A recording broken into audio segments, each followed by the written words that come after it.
오늘 우리 함께 은혜 나눌 말씀 보도록 하겠습니다. 히브리서 4장 14절에서 16절입니다. 신약성경 히브리서 4장 14절에서 16절 말씀, 신약성경 357쪽 제가 가진 책으로 그렇습니다. 우리 함께 같이 읽도록 하겠습니다. 그러므로 우리에게 큰 대제사장이 계시니 승천하시니 곧 하나님의 아들 예수시라. 우리가 믿는 도리를 굳게 잡을지어다. 우리에게 있는 대제사장은 우리의 연약함을 동정하지 못하실 이가 아니요 모든 일에 우리와 똑같이 시험을 받으신 이로되 죄는 없으시니라. 그러므로 우리는 긍휼하심을 받고 때를 따라 돕는 은혜를 얻기 위하여 은혜의 보좌 앞에 담대히 나아갈 것이니라. 아멘. 간밤에 내렸던 봄비로 인해서 이제 더욱 봄이 빨리 찾아올 것 같습니다. 우리들의 삶에도 봄의 아름다움, 봄의 꽃처럼 여러분의 삶에, 여러분의 가정의, 직장의 꽃처럼 아름답고 화사하고 또 향기 나는 그러한 시간들이 되었으면 좋겠습니다. 오늘 말씀을 통해서 우리에게 큰 대제사장이 계신다라고 하는 말씀의 제목으로 함께 은혜 나누기를 원합니다. 나이가 90 가까이 되신 한 어르신이 저를 불러서 커피 한 잔을 주시면서 하시는 말씀이 자기에게 건물이 2개가 있다는 거예요. 자기가 살고 있는 집에 큰아들이 살고 있고 그 큰아들은 평촌에도 집이 있는데 자기가 살고 있는 건물에 살고 있다는 거예요. 얼마 전에 이사 왔다는 거예요.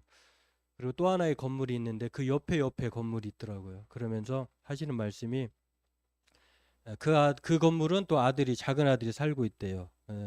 딸이 없대요, 자기는. 근데 건물이 있어서 그 건물을 아들에게 주려고 하나는 큰 아들, 하나는 작은 아들. 커피를 먹다가 갑자기 쓴맛이 더 쓰게 되었어요. 나는 뭐 했을까? 나는 아이들에게 뭘 물려줄 수 있을까? 순간 그 건물이 또 10억이 넘는데요. 10억, 최소 10억이면 2개면 20억이 되는데 그런 말씀 하시더라고요. 서울대 법대를 나와서 사법고시에 합격하고 군 검사를 거쳐서 변호사가 되고 그리고 공직자가 된 한 분이 자신은 20년 만에 집을 마련했다는 거예요. 20년 만에 마련했는데 보통은 그 당시에는 사법고시를 합격하고 변호사가 되고 뭐 이러면 보통은 처가에서 집을 한 채씩 사줬다는 거예요. 근데 자기 처가는 그런 형편도 안 됐고 자기에게는 4명의 식구가 딸려 있어서 집을 자기가 손수 노력해서 수고해서 그렇게 남의 도움 받지 않고 그 집을 마련하기까지 20년이 걸렸대요. 그 20년 만에 집을 얻은 거예요. 그리고 그 집에 들어가면서 첫날 밤에 너무너무 감격해서 울었다는 거예요. 너무 기뻐가지고. 왜냐하면 이 4명의 식구를 그 세를 얻으려고 이렇게 돌아다녀 보면 이 집주인들이 하나같이 애가 많구만, 식구가 많네. 이 거절했던 그 아픔이 그냥 그 순식간에 그게 다 흘러 지나가면서 내 집이 이렇게 좋구나 이런 마음을 그렇게 회화를 하면서 참 그렇게 생각을 했다라고 하는 것입니다. 이처럼 우리가 이 땅에 살면서 저마다 내 집 마련의 꿈을 갖고 삽니다. 그게 바로 내 보금자리고 내 안식처고 휴식처이기 때문에 누구나 다 그런 목적을 가지고 산다라고 하는 것입니다. 그래서 저마다 이 내 집 마련을 위해서 노력하고 수고하고 최선을 다하는데요. 이 휴식을 위해서 그처럼 이렇게 발버둥 치면서 겨우 마련한 한 칸의 집에 감격해 하듯이 그리고 그것을 자랑하듯이 오늘 히브리 교회 성도들에게 히브리서를 받아보는 성도들에게 히브리서 저자가 우리에게도 안식이 있어. 하나님의 안식, 하나님의 휴식, 하나님의 나라가 있어 라고 하면서 그거 왜 팽개치고 딴 생각을 해? 라고 하는 성도들에게 오늘 그 집을 바라보면서 약속이 있으니 소망 가운데 두려움으로 조심할 것을 말씀하고 있다라고 하는 것입니다. 오늘 이처럼 하나님의 나라, 하나님의 휴식, 안식은 누구에게나 중요해요. 그래서 예수님도 이 땅에 오셔서 세례 요한의 가르침, 세례 요한이 회개하라, 천국이 가까웠느니라 이렇게 말했잖아요. 하나님 나라를 소개했어요. 예수님도 이어서 하나님 나라를 전파하셨고, 또 사도 바울도 하나님 나라를 에베소에서 2년여 동안 강론했다라고 하는, 이처럼 하나님 나라는, 이 하나님 나라를 다르게 얘기하면 히브리에서의 말로 해석하자면 안식에 들어가기를 힘써야 된다. 그 안식이 휴식이고 하나님의 휴식이고 궁극적으로 저와 여러분이 들어가야 할 하나님의 나라라고 하는 것이다라고 하는 것입니다. 그래서 오늘 이 안식은요, 그런 면에서 그냥 주어지지 않는다고 했는데, 때에 맞춰서 저의 그 논문 지도 교수였던, 그리고 제가 존경하는 우리 교수님이 책을 내셨더라고요. 한번 보면 히브리서가 나와 있어요. 그 히브리서에 제가 읽으면서 내용을 보면은 이렇게 나와 있더라고요. 한번 같이 보면은, 우리의 미래를 결정하는 것은 현재의 걸음걸이로 현재의 태도를 보면 미래를 예상할 수 있다. 이렇게 말씀을 했어요. 그러니까 그 하나님 나라도 이 땅에서 그 내 집 마련을 위해서 수고하고 각고의 노력을 하고 성실하고 최선을 다하듯이 그렇게 해서 마련된 것이 하나님 나라인 것처럼, 이 천국이라고 하는 나라는요, 현재의 발걸음이 미래를 결정한다는 거예요. 그러니까 우리로 하여금 분발해야 돼, 노력해야 돼, 끝까지 사수해야 돼, 이렇게 말씀하고 있다라고 하는 것입니다. 그렇습니다. 히브리서 저자도요 3장 11절 이렇게 말합니다. 그러므로 우리가 저 안식에 들어가기를 힘쓸지니 이는 누구든지 저 순종하지 아니하는 본에 빠지지 않게 하려 합니다. 그렇죠. 여러분, 고수가요 하루아침에 땅에 막 이렇게 그 탄생되는 것이 아니라, 고수는 참, 누가 이 언어 유희를 했는데 참 기가 막혀. 고수는 하루하루의 수고를 통해서 만들어진다. 그렇죠. 고수는 뒤집어서 수고할 때에 만들어지는 거예요. 하나님의 나라는 바로 우리가 이렇게 수고할 때에 고수가 되듯이 하나님 나라의 오늘의 수고가 내일의 미래 안식으로 인도함을 받는다라고 하는 것, 오늘 저와 여러분도 이런 것들을 생각하면서 오늘 본문을 통해서 정말 하나님의 휴식이 얼마나 우리에게 중요한지, 하나님 나라가 얼마나 우리에게 가치 있는지를 생각하면서 오늘 말씀을 통해 함께 은혜 나누기를 원합니다. 히브리서 저자는요, 앞으로 이 들어갈 안식, 하나님의 휴식을 위한 두 가지를 권면합니다. 오늘 본문에서 그 첫 번째는 무엇이냐면, 큰 대제사장이신 예수, 즉 믿는 도리를 굳게 잡으라, 이렇게 말씀합니다. 다른 거 잡으면 하나님의 나라의 휴식의 안식에 들어갈 수 없다, 이렇게 반대로 우리가 이해할 수 있다라고 하는 것입니다. 그분이 바로 믿는 도리, 그분이 우리의 믿음의 대상, 그리고 믿음의 출발점이자 목적지라고 하는 사실을 분명하게 말씀을 하고 있습니다. 그래서 14절은 그렇게 말합니다. 그러므로 우리에게 큰 대제사장이 계시니, 우리의 믿는 구석이 예수님, 큰 대제사장 예수가 있다는 거예요. 그러니 안심하고 분발하고 또 다른 짓 하다가도 다시 하나님 아버지를, 예수 그리스도를 생각하면서, 마치 탕자가 아버지를 생각하면서 쥐염염회를 겨우 먹다가 내 집에 아버지의 품꾼이 얼마인데 내가 그 집에 종이라도 좀 되었으면 좋겠다라고 다시 돌아오면 그 아버지가 반겨주듯이 그 대제사장이신 예수를 생각할 것을 말씀하고 있습니다. 지금까지 히브리서 저자는요, 막 비교를 했어요. 야, 이 땅의 천상의 그 존재, 천사? 예수님하고 비교해보면 아무것도 아니잖아? 그래, 너희들이 생각하는 모세, 그 위대한 지상의 최고의 인물, 그 사람도 예수님에 비하면 아무것도 아니잖아?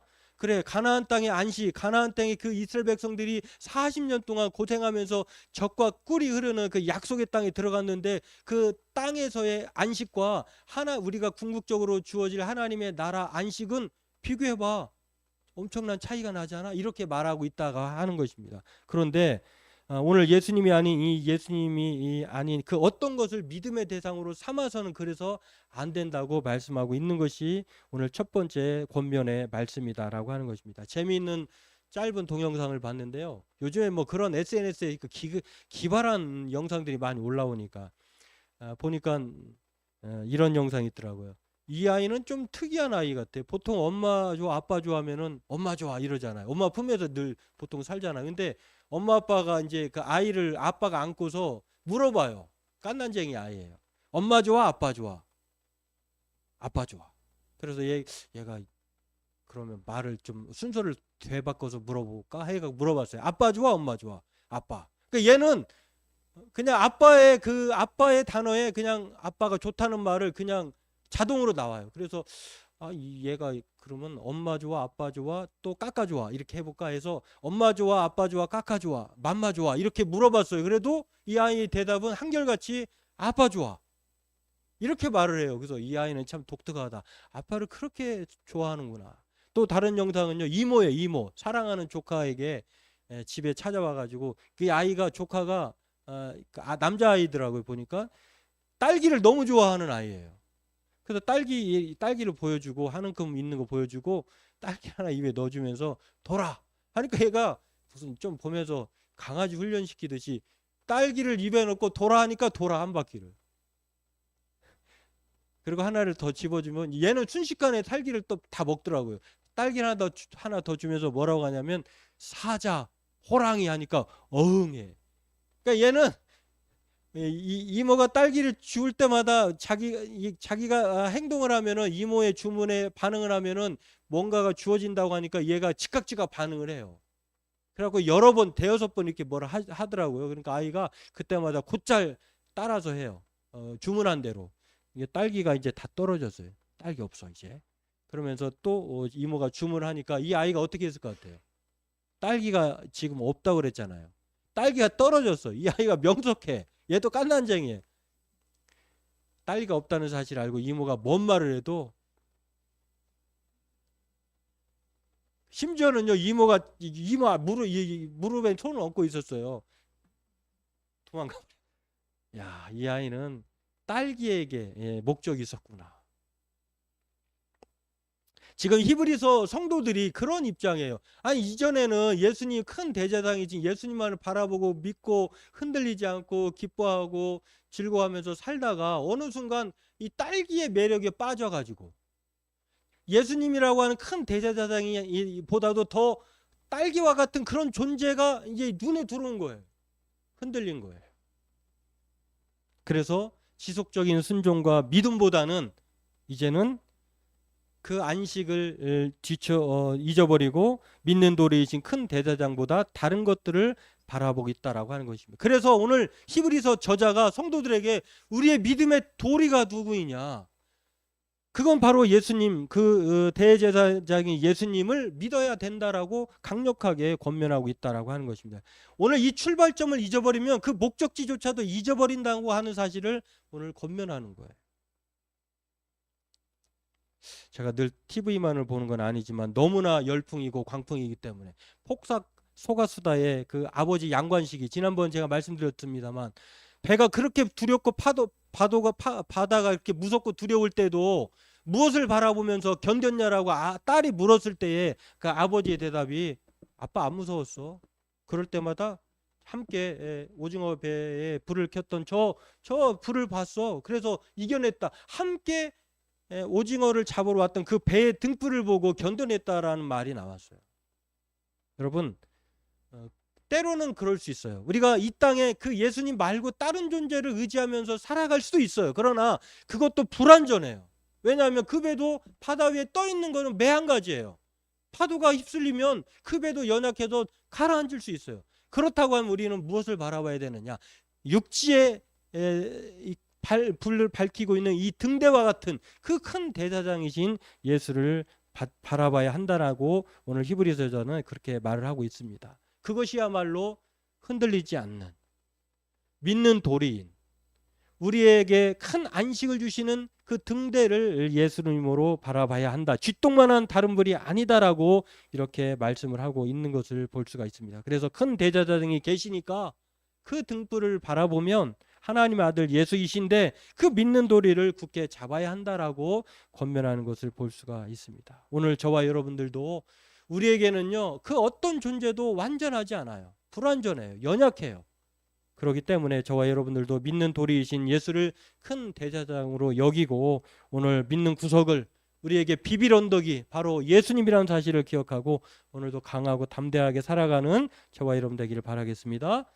두 번째로는요 큰 대제사장이신 예수는요 우리의 연약함을 동정하시는 분이라는 사실을 가르쳐 줍니다. 대제사장이니까 우리가 좀 한번 그림 볼까요? 대제사장이 얼마나 여러분 가까이 가기에 넘으면 당신인지 아니면 가까이 가기에 넘으면 여보인지를 보세요. 또 하나의 그림 있나요? 예. 참 옷을 보면은 너무 멋지고 찬란하고 위험스럽게 보여요. 이분에게의 모습이 우리가 느낄 때 여러분 어떤 느낌이 드십니까? 아무나 되는 건 아니겠구나. 저 사람에게 갔다가는 좀 기가 죽겠구나. 이런 생각이 드실까요? 여러분, 대제사장의 자격이 있어요. 출신과 성분이 달라요. 아무나 되지 않아요. 레위지파의 아론의 후손들만 대제사장이 돼요. 그리고 육신적으로 흠결이 있으면 안 돼요. 병약하면 안 돼요. 그러니까 이 대제사장이 된다고 하는 것은 이 특별하게 하나님으로부터 이 택함을 받은 사람이 아무나 되질 않아요. 나이로도 제한이 있어요. 보통은 30세예요. 물론 포로기 이후에 바벨론 포로기 이후에 레위 지파가 다 이렇게 없어져 가지고 사멸돼서 20세 이상으로, 그래서 그 숙련 기간을 통해서 10년의 기간을 통해 30세 이상 본격적으로 대제사장의 자격을 주었다고 하는 그러한 그 주장도 있습니다만 보통은 30세예요. 그러면 평생 하느냐? 그것도 아니에요. 50세까지만 할 수 있어요. 그러니까 이렇게 대제사장, 인간 대제사장은 연약함을 가진 존재예요. 자격적으로도 흠결이 없어야 되고 성분도 완벽해야 되고, 그리고 나이가 그럴 수밖에 없는 게 왜 30세로 했을까? 여긴 제사를 지내야 돼. 대신 백성들의 죄를 대신해서 그 희생의 제사를 드려야 될 사람이 바로 대제사장이고 제사장들인데, 그 역할을 하려면은 이 각을 떠야 되잖아요. 동물을 잡아야 되잖아요. 피를 흘려야 되잖아요. 그런 일들을 해야 되기 때문에 나이로서도 건장해야 되고 체격으로도 뒷받침이 돼야 돼. 그렇다고 해서 50세가 넘으면 이제는 그 쇠퇴하기 때문에 이제 거기에서 실제적인 일을 중단해야 돼요. 물론 아무것도 안 하는 것은 아니지만 그 이후에는 주관할 수는 없지만 돕는 일을 할 수 있다라고. 이렇게 대제사장은, 인간 제사장은 이러한 연약함을 가진 존재다라고 하는 것입니다. 그리고 이 제사장들의 우두머리를 가리켜서 제사장의 우두머리를 대제사장이다 이렇게 말을 하고 있는데요. 그런 자격이 충분한가를 보면은요, 더욱 중요한 여기에 자질이 하나 있어요. 신분적으로 건강한 면으로, 또한 여러 가지 상황명으로 나이의 제한 이런 것들을 보면 인간 대제사장은 이러한 제한이 있구나, 이러한 자격이 있구나. 여기에 더욱 중요한 자질이 있어요. 무엇이냐면 동정심이 있어야 돼. 다 완벽해. 근데 이 사람이 매정해. 모든 동물을 검수하면서 이거 막 트집 잡으면 한이 없잖아요. 그리고 나 바쁘니까 피곤하니까 다음에 와. 이게 까칠하면 누가 제사를 지내러 오겠습니까? 자기 죄를 대신해서 하나님께 고하고 용서를 받기 위해서 가야 되는데, 아니 그 대제사장 아주 까다롭기로 소문났어. 동정심이라고 하는 바늘로 찔러도 피 한 방울 안 나올 사람이야 라고 하면 백성들의 입장에서는 누가 그 대제사장을 대제사장으로 인정하겠습니까? 그래서 대제사장의 자격 중에 가장 중요한 자질이 하나 필요한데, 그게 바로 동정심이에요. 동정심, 공감 능력. 이 공감 능력이 누구에게 있느냐? 인간 제사장보다 월등히 예수님에게 있다는 것을 말씀합니다.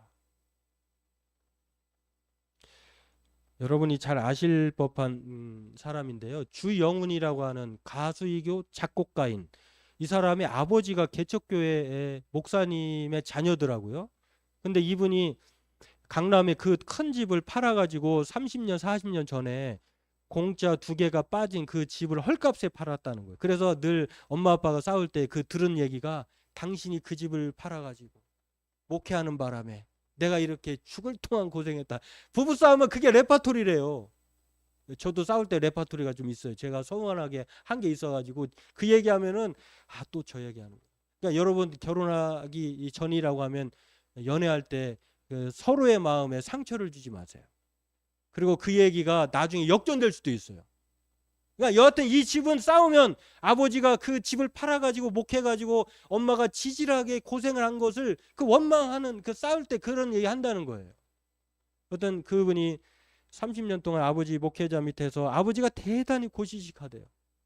그 세상 음악은 못 듣게 하고, 이거 악기 오르간만 쳐야 돼, 막 이런 집안의 자녀예요 이분이. 아버지가 얼마 전에 돌아가셨어요. 3년의 투병 끝에. 그러면서 그 투병하면서 이분이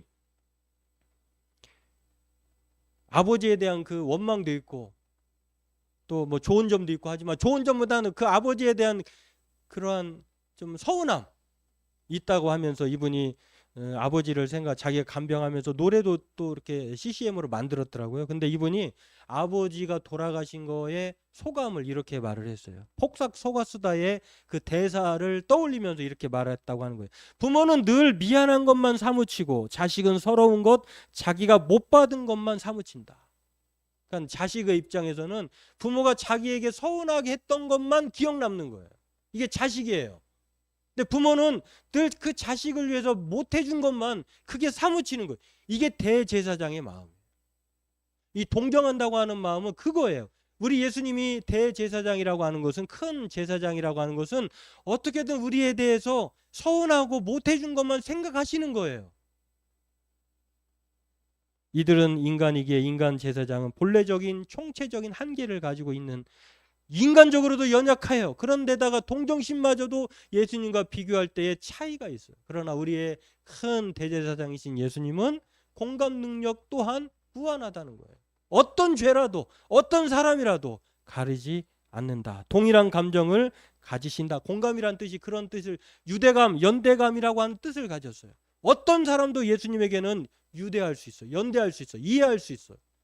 그 예수님을 붙잡으라라고 하는 것을 말씀하고 있습니다. 그래서 히브리서 2장 17절에 그 예수님은 이렇게 말합니다. 그러므로 그가 범사의 형제들과 같이 되심이 마땅하도다. 이는 하나님의 일에 자비하고 신실한 대제사장이 되어 백성의 죄를 속량하려 하심이라. 오늘 본문 15절도 그렇게 말합니다. 대제사장은 우리의 연약함을 체휼하지 못한다 또는 동정하지 못하는 분이 아닙니다. 이렇게 말씀하고 있다는 것입니다. 인간 대제사장이 아닌 대제사장이신 예수님의 자비는 백성을 위해서 이렇게 필요한 자질을 충분히 갖추신 분이다 라고 말씀하고 있습니다. 오늘 대제사장의 역할은 무엇입니까? 대제사장은 죄를 짓고 온 사람을 이해하는 거예요. 그리고 그 죄를 자신도 동감하면서 하나님께 그 용서를 구하는 사람이 대제사장의 역할이에요. 그분이 누구냐? 바로 예수님이시다라고 하는 것입니다. 오늘 이 대제사장은 허공에 떠 있는 사람, 우리와 전혀 다른 별천지에 사는 사람이 아니다라고 하는 것입니다. 그 예수님이 오늘 이 땅에 인간으로 오셔서 그 모든 우리의 삶을 다 거치셨어요. 그렇기 때문에 우리를 쉽게 이해하는 거예요. 그러지 않았다고 하면 우리를 이해 못하시는 분이신데, 그러나 오늘 예수님은 허공에 떠 있는 분이 아니라 인간으로 이 땅에 오셔서 또 다른 사람들과 똑같이 사람이 되셔서 우리의 사정을 그만큼 헤아리신 분이다라고 하는 것입니다. 때문에 오늘 저와 여러분들도 이것을 기억하면서 대제사장이신 예수님을 우리는 늘 기억하면서, 인간 대제사장은 파면당할 수 있어요. 왜냐하면은 그들이 제사할 때에 혹은 흠결이 있거나 잘못하면은 이 줄을 방울에 달아가지고 그렇게 모습을, 그의 모습 중에 하나예요. 그래서 그 사람이 죽었으면은 끄집어내는 거예요. 그리고 그 사람이 활동할 때 움직이지 않으면 죽은 걸로 알고 줄을 매서 내는, 이렇게 인간 제사장은 연약함이 있지만, 그러나 우리 예수님은 대제사장으로서 이런 흠결이 없다라고 하는 것입니다. 홀리바디의 저자, 제가 한번 소개했던 정주 트레이너가 한 말이 있습니다. 수천억을 가지고, 잘 안 보이네요. 당장 내일 죽을 운명이 나을까, 아니면 통장 잔고가 영원일지언정 몸이 멀쩡히 살아 숨쉬고 건강하다면 거기에 소망이 있을까? 수천억이 있는데 건강이 제로예요. 그럼 어떤 걸 택하십니까? 수천억은 없지만 건강은 해요. 그래서 잠언서의 말에 보면은 죽은 사자보다 살아있는 개가 낫다, 이런 말이 있어요. 그러니까 뭐 죽어있는 사자, 그 많은 것을 가지고 있어도 건강이 없다고, 죽은 몸이라고 하면 무슨 의미가 있겠습니까? 이 말을 떠올리면서 우리가 살았을 때 육체의 건강은 영의 건강만큼이나 중요하다. 그래도 몸의 건강을 지켜야 한다. 트레이너니까 이 말을 하는 것을 제가 여러분에게 소개하면서요. 우리의 미래의 소망은요, 그런 면에서 이 트레이너 말처럼 돈도 명예도 지위도 아닌 건강에 있다, 이 사람은 이렇게 주장했어요. 그러나 우리의 소망은요, 미래의 소망은 돈도 명예도 지위도 건강에 있지도 않아요. 어디에 있느냐?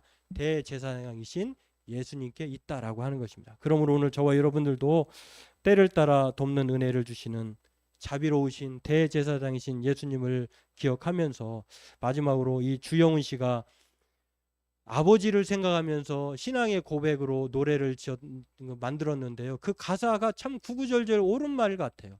그 가사가 참 길기도 하고 여러분은 꼭 한 번씩 들어보시길 바랍니다. 거기 있었다라고 하는 그 내용인데요. 그 마지막 부분을 한번 같이 보도록 하겠습니다. 한번 같이 읽어보겠습니다.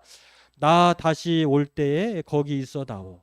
그날 크게 두 팔 벌려 기쁨의 눈물로 반갑게 나를 맞이해다오. 고통 없는 그곳 천국을 향하여 오늘 너의 그 기도가 떨어지지 않고 모두 하늘에 기록된 것을 꼭 믿어다오. 오늘 히브리 저자가 이 노랫말로 저와 여러분에게 간곡하게 권면합니다. 바라기는 저와 여러분들이 그렇게 주님 오실 때까지 우리에게는 큰 대제사장이 계시다고 하는 사실, 우리의 믿는 구석이 비빌 언덕이 예수님이라고 하는 사실을 기억하고 흔들지 말고 자고 우면 하지 말고 그 예수님을 등대 삼아 살아가는 저와 여러분 되길 주의 이름으로 축원합니다.